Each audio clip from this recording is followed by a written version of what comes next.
The invitation was unexpected, almost out of place. A casual message from Liam, the quiet guy from work. We barely spoke beyond the polite exchanges, but tonight he wanted me at his party. He promised it would be unforgettable. I was not sure why I agreed. Maybe the curiosity, maybe the thrill of doing something out of my comfort zone. The address he sent wasn't in the best part of town. It was one of those old neighborhoods where streetlights flickered and houses leaned like tired ghosts. I parked my car outside a crumbling Victorian house and stared at the chipped paint and the sagging porch. Was this really the place?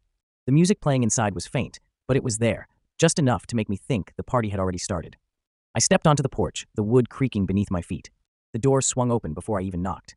Liam stood there, smiling. He looked different. The way his smile stretched too wide, like it was painted on. "Come in," he said, his voice overly cheerful, too eager. The house was dimly lit, candles casting long shadows that seemed to move on their own.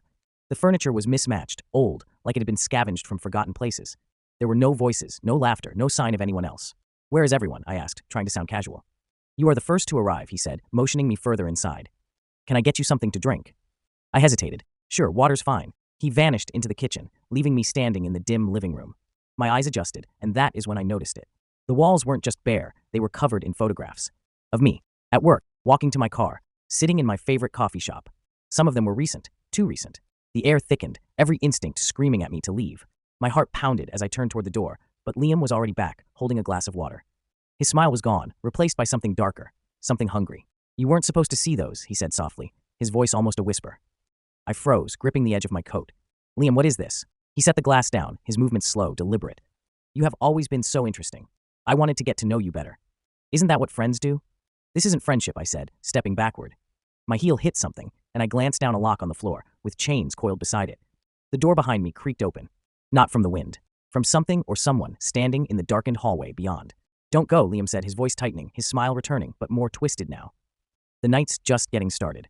I turned and ran, not waiting to see what was lurking in the hallway. My car keys dug into my palm as I fumbled to unlock the door. Behind me, the front door of the house slammed shut. I didn't stop, didn't look back. The engine roared to life, and as I sped away, I glanced in the rearview mirror. Liam stood in the middle of the road, watching me. His face was blank now, but in his hand, he held a single photograph, me, walking into his house tonight. How did he take it? I didn't sleep that night. I haven't been able to since. The photos in his house haunt me, but it is the thought of the open hallway behind me, the thing I never turned around to see, that keeps me awake.